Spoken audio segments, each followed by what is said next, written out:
Following 21 years of war, with more than 2 million dead and 3 million refugees and displaced people, the voice of the people is finally making itself heard in Sudan. Sudan's referendum on independence took place between the 9th and 15th of January. The question facing the 3.8 million registered voters was whether the region of the south of the largest country in Africa should opt to stay united with Sudan or separate and become an independent state. The population, 85% of whom are illiterate, voted by choosing between two symbols: a handshake representing unity or a stop sign indicating the end of the unified state. This referendum came about as a result of the comprehensive peace agreement signed in 2005 between the mainly Muslim government in Khartoum in the north and the Christian and animist rebels in the south. Despite significant delays and obstacles, the referendum took place at the time foreseen by the peace agreement. There were also enormous logistical problems: unmapped minefields, the civil war in Darfur and sporadic violence elsewhere, millions of refugees and displaced people.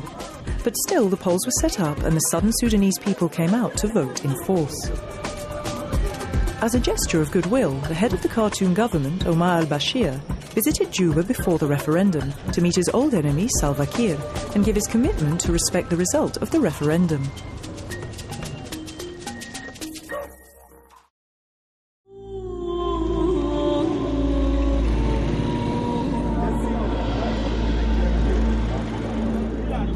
The significance of the poll to the stability of Sudan attracted the presence of several international figures, such as former US President Jimmy Carter, the former Secretary General of the United Nations, Kofi Annan, Senator John Kerry, and even the actor George Clooney, representing the NGO Satellite Sentinel project.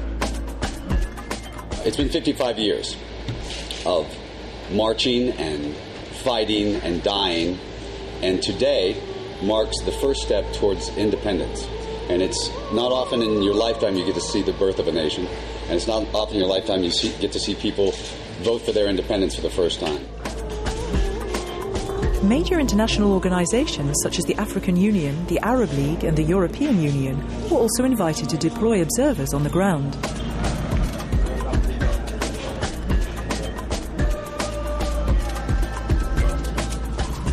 Arriving in Juba from November 2010 onwards and placed under the responsibility of MEP Véronique de Keyser, some 110 European observers and experts were deployed in both the south and the north of the country, visiting more than 800 polling centres and submitting 1,261 reports.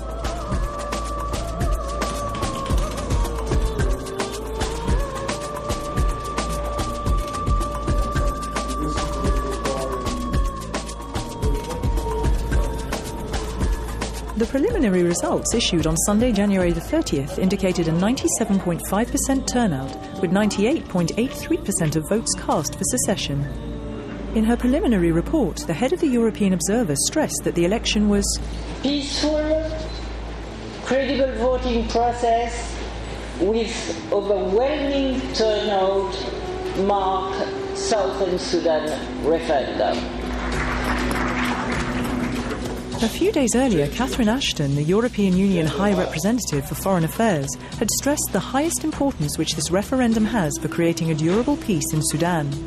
The head of the European mission underlined the political courage of all the Sudanese parties involved and the professionalism of the referendum bodies. If these results are confirmed, a new independent state should see the light of day on 9th of July this year. Before then, a series of important obstacles have to be overcome, including the definition of the border between the north and the south, particularly in the regions of Abyei, South Kordofan and the Blue Nile Delta, the status of northern people living in the south, and the sharing of oil revenues. But the challenges don't stop there. How to manage a region that has not changed for centuries, devastated by 20 years of war with no infrastructure, no access to water, no hospitals. How to create citizenship and build a nation on ancestral tribal feuds. How to overcome the single-party model. The SPLM dominates everything: tribes, refugees, diaspora, and share power. Despite the difficulties, the European Union has made it known to both northern and southern Sudanese, by the head of its observation mission, that it stands shoulder to shoulder with them in these historic times.